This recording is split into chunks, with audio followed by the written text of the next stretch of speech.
Você assiste agora Alego News. Quinta-feira, 14 de outubro. E entre as notícias de hoje do Parlamento Goiano, a gente destaca para você: Alego promove sessão itinerante em homenagem ao Dia do Engenheiro Agrônomo.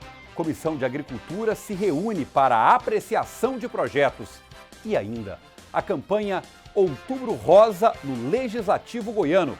Esses e outros assuntos da Assembleia Legislativa de Goiás você acompanha agora no seu Alego News. Boa noite. Em reunião híbrida, a Comissão de Agricultura, Pecuária e Cooperativismo aprovou processos da pauta do dia para discussão. Na reunião da Comissão de Agricultura, Pecuária e Cooperativismo, foram apreciados 5 processos. Destaque para a aprovação de 2 matérias: da deputada Leda Borges, que cria o Programa de Aquisição de Alimentos da Agricultura Familiar, e do deputado Virmondes Cruvinel, sobre a política de apoio à produção rural impactada pela Covid. O presidente da comissão, deputado Amaury Ribeiro, comentou: Na maioria das vezes, esses projetos são projetos dos próprios deputados. Eu não vejo nenhuma situação para que esses projetos não tenham aí um andamento agilizado dentro da casa. É isso que nós queremos fazer, melhorar para que projetos não fiquem aqui parados por meses ou até anos dentro da casa. Principalmente, volto a dizer, projetos dos deputados estaduais. E na CCJ foi aprovada a proposta do aplicativo Agora é Lei em Goiás. Confira outros destaques na reportagem de Murilo Santos. Quase 30 processos foram apreciados na reunião da CCJ. Pelo menos 7 tiveram aprovação pela diligência, que é o pedido de mais informação e pesquisa sobre as propostas. Do deputado Dr. Antônio foi aprovada a obrigatoriedade de exames de medidas intracranianas de recém-nascidos nos hospitais públicos e particulares. Ainda foi aprovado o aplicativo Agora é Lei em Goiás, do deputado Charles Bento. Matéria do deputado Bruno Peixoto, líder do governo na Alego, que autoriza a convocação e nomeação de aprovados em concurso público da Polícia Penal, desde que se tenha cargos vagos e disponibilidade financeira, também foi aprovada, mas teve muita discussão. Não posso ficar calado num projeto desse aqui, que novamente nós vamos vir aprovar, vai ser aprovado aqui, o governador não vai sancionar, vai transcorrer o prazo novamente para a presidência da casa promulgar e a gente ficar ruim aqui, colegas. Por mais que a PGE disse que não há viabilidade jurídica legal, nós vamos trabalhar, vamos entrar com mandato de segurança, vamos até nas últimas instâncias, se preciso for. Desistir, jamais. Muito obrigado, Murilo. Ainda em plenário, os deputados estaduais estavam com uma pauta de mais de 40 processos para análise na sessão ordinária híbrida. Veja os detalhes das discussões e votações de hoje com Luciana Martins.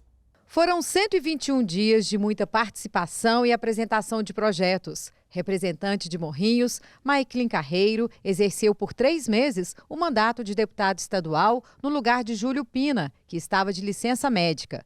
Maiclin, que agora volta à primeira suplência do PRTB, deixa a Assembleia emocionado, com a sensação de dever cumprido. Foram mais de 15 projetos apresentados.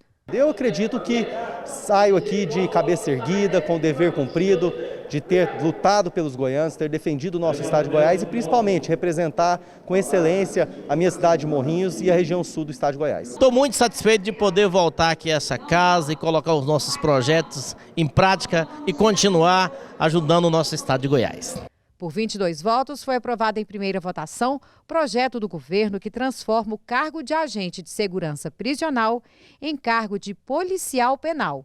O presidente da Alego fez um balanço positivo da semana. Votamos várias matérias de parlamentares e também matérias da governadoria, sempre tentando trabalhar e produzir o melhor para o Poder Legislativo e que possa também impactar na vida das pessoas. Sobre a LOA, Lei Orçamentária Anual, e que prevê os gastos do governo para o ano que vem, o deputado Wagner Neto foi o escolhido para ser o relator. A inclusão da database na LOA do ano que vem é um pedido dos servidores públicos, mas para o presidente da Alego, o deputado Lissau Vieira, o momento exige cautela para não extrapolar o teto de gastos. Nós temos aí a previsão de paridade, de integralidade, de alguns aumentos de servidores que vão ser feitos dentro da LOA, já estão previstos.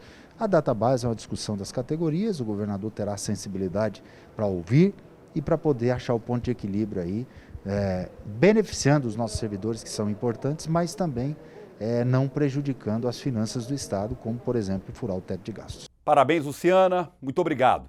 E você confere agora a entrevista especial deste Alego News de hoje, que teve a participação do vice-presidente da Comissão de Direitos e Prerrogativas da OAB Goiás, que falou com a repórter Gabriela Gouveia sobre a proposta de cobrança pelo uso de tornozeleira, equipamento usado para monitoramento. Olá, seja bem-vindo, bem-vinda ao Alego Entrevista. Hoje a gente recebe o advogado criminalista, senhor Cleiton Caetano, que também é vice-presidente da Comissão de Direitos e Prerrogativas da OAB Goiás. Em questão, hoje aqui no Alego Entrevista, a sanção de um projeto de lei que foi aprovado aqui na Assembleia e que cobra pelo uso da tornozeleira eletrônica. Doutor Cleiton, em quais circunstâncias as pessoas que estão privadas de liberdade recebem essa possibilidade de usar a tornozeleira eletrônica? A tornozeleira eletrônica ela se encontra como uma das medidas cautelares previstas no artigo 319, inciso 9 do Código de Processo Penal e no artigo 146b da Lei de Execução Penal. Então, ela é possível tanto para o preso provisório, ou seja, aquele que está preso cautelarmente sem condenação, quanto para o preso condenado em determinadas circunstâncias. A grande questão aí envolvendo essa discussão na Assembleia é por conta do preço, né, do custo envolvido aí no uso da tornozeleira eletrônica pelas pessoas que recebem esse benefício. Posso dizer assim? Sim. O uso da tornozeleira como benefício. Como é que o senhor avalia essa discussão? Assim, um dos deputados que votou contra, o deputado Antônio Gomide, alegou que isso fere a questão dos direitos humanos, daquela pessoa que está ali recebendo esse benefício. Como o senhor, sendo especialista, avalia?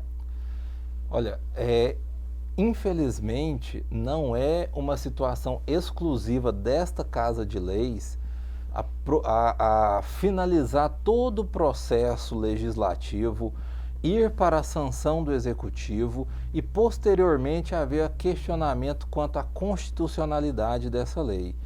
Em relação à questão da cobrança do preso pelo uso da tornozeleira, a gente tem dois pontos a ser abordados. Primeiro, realmente é um benefício, porque a tornozeleira é colocada como contrapartida à prisão, ou seja, ao invés da segregação da liberdade, o preso é colocado nas ruas, mas é monitorado 24 horas por dia pela central de monitoramento. Muitos crimes são identificados porque no local que aconteceu o crime, a central de monitoramento conseguiu atestar que um monitorado passou no local e aí já dá um direcionamento inicial para a investigação. Então é muito importante. A senhora também mencionou a questão da segurança para as vítimas de violência doméstica ou familiar contra a mulher.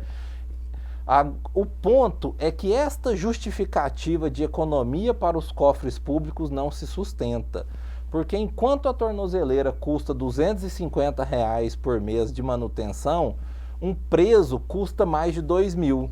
Então, na verdade, aumentar o uso de tornozeleira e deixar a prisão para os presos que realmente devem estar segregados é o ideal de política criminal constitucional. É o que a Constituição determina, mas o nosso Código Penal e o nosso Código de Processo Penal, eles têm inclinação fascista, porque eles são da década de 40. Já a nossa Constituição é uma Constituição democrática.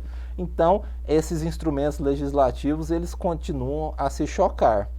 O que a gente tem aqui é que a prisão, ela deve ser a última solução para o direito penal, que deve ser a última solução do sistema judiciário.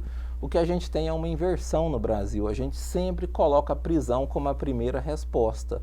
E neste caso aqui, o fundamento de economia ele não se sustenta, porque manter segregado na cadeia fica muito mais caro para os cofres públicos. Existe alguma brecha que diga que a Assembleia Legislativa do Estado possa legislar sobre essa questão? A Assembleia, ela pode, o Estado, ele pode legislar sobre matéria penitenciária. E o fundamento para se aprovar essa lei é que se tratava de uma matéria penitenciária e não penal ou processual penal. Acontece que, na minha opinião, esse argumento não se sustenta.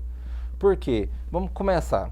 De onde o Estado tirou a ideia de tornozeleira eletrônica? Então, em vez de tornozeleira, por que ele não colocou que vai colocar uma bola de ferro com corrente no pé, que já foi utilizado? Por que não colocou que vai colocar uma placa no pescoço falando que responda ao processo por roubo, que também, infelizmente, já foi utilizado na história das penas no mundo? Tornozeleira está prevista em leis federais, como eu disse, está no 319 do Código de Processo Penal e no 146B da Lei de Execução Penal. Isso demonstra a natureza de lei federal, então eles puxaram da lei federal. Por que existe uma competência específica? O artigo 22 da Constituição Federal diz que somente a União pode legislar sobre matéria penal e processual penal. O programa Alego Entrevista completo você pode acompanhar em nossa programação ou em nosso canal no YouTube. E foi realizada a sessão solene itinerante para homenagear engenheiros agrônomos. Veja na reportagem. Uma noite emocionante em comemoração ao Dia do Engenheiro Agrônomo. A data, que é comemorada todo dia 12 de outubro, reuniu várias autoridades na sede do Conselho Regional de Engenharia e Agronomia de Goiás. Idealizador do evento, o presidente da Assembleia Legislativa, Lissau Vieira, ressaltou a importância da data e dos profissionais homenageados. Sabemos que é uma atividade extremamente importante para a economia do Brasil. E aqui em Goiás, um estado que é essencialmente agrícola, que é a mola propulsora da nossa economia, forma bons profissionais, pessoas que vêm trabalhar no campo, gerando cada vez mais renda, mais tecnologia para os nossos produtores rurais. O presidente do CREA Goiás, Dr. Lamartine Moreira, falou sobre a importância dessa parceria entre o Conselho Regional de Engenharia e Agricultura de Goiás e a Assembleia Legislativa.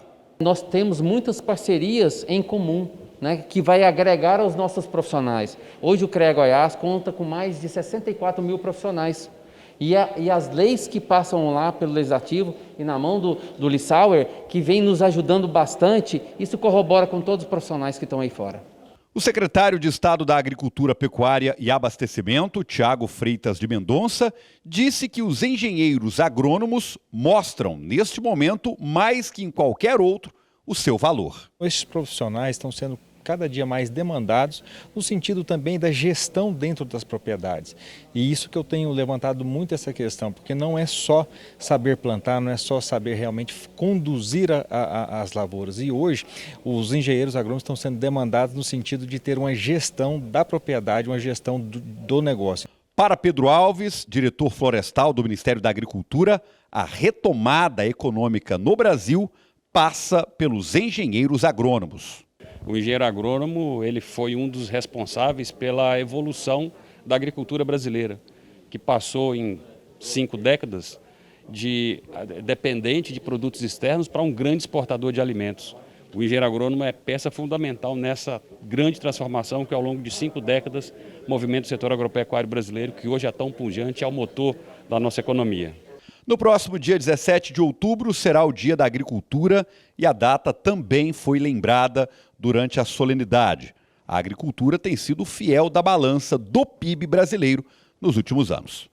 E entre as matérias com votação definitiva em plenário neste mês está a proposta que cria a Semana Estadual do Lixo Zero. A propositura vai ao encontro das mudanças estabelecidas pelo marco do saneamento no Brasil. O fim dos lixões até 2024 é uma das metas estabelecidas pelo novo Marco Legal do Saneamento, sancionado no ano passado pelo presidente da República. Em Goiás, de acordo com um levantamento realizado no ano passado, os lixões fazem parte da realidade de 223 dos 246 municípios. Para o plenário da Assembleia, a mudança dessa realidade passa também pela conscientização.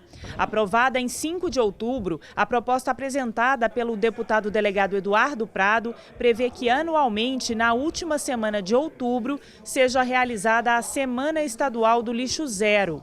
Entre os objetivos estão incentivar o consumo consciente, fomentar a economia solidária e a inclusão social e proporcionar ambientes para discussão e conscientização sobre a temática de resíduos sólidos, envolvendo sociedade civil organizada, poder público, iniciativa privada e população em geral. Nós sabemos que temos dejetos, temos lixos orgânicos que pode virar energia, inclusive, combustível. Tem locais que os ônibus, os coletivos da cidade já são abastecidos. Isso aí já gera, inclusive, uma redução do valor das tarifas dos ônibus, das passagens, por meio de combustível oriundo da decomposição ali dos dejetos. No momento que a gente faz uma seletividade, reduz, e as cidades que assim fizeram reduziram de uma forma veemente, né, brusca, os dejetos, os lixos que vão para os lixões, porque grande parte é aproveitado,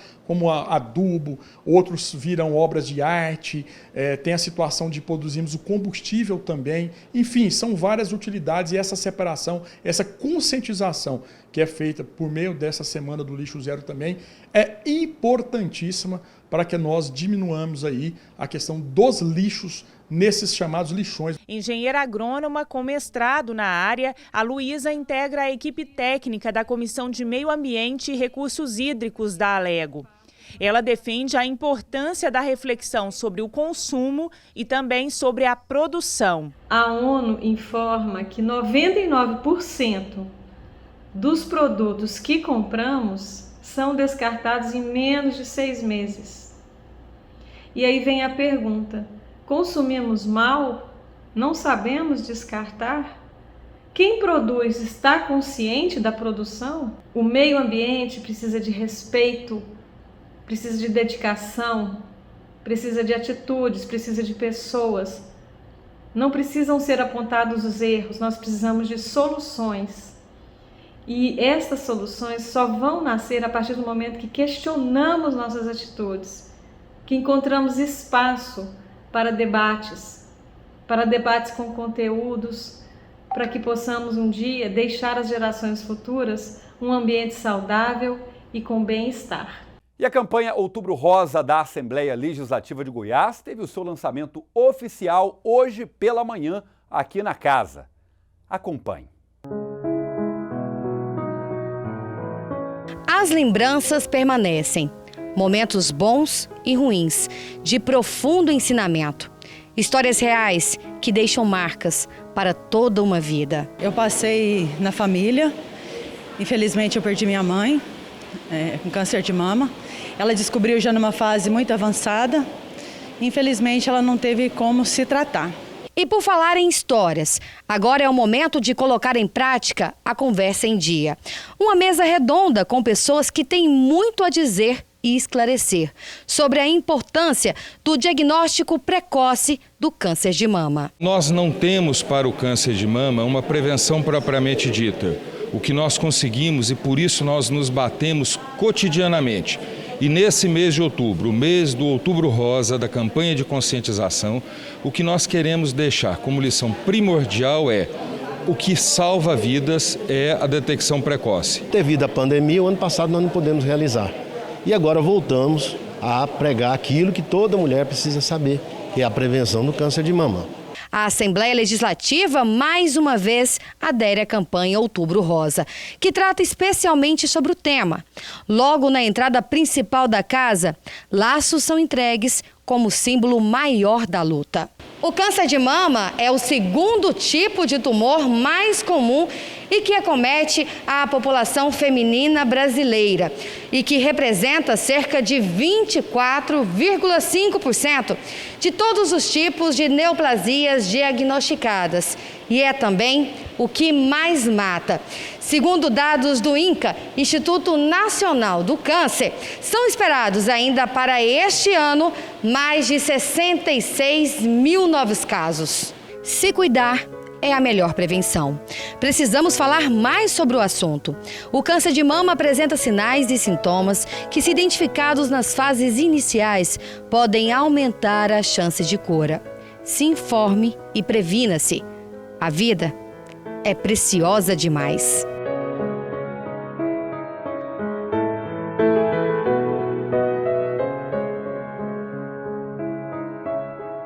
E o seu Alego News de hoje fica por aqui. A você uma noite muito especial, um forte abraço e até a próxima edição.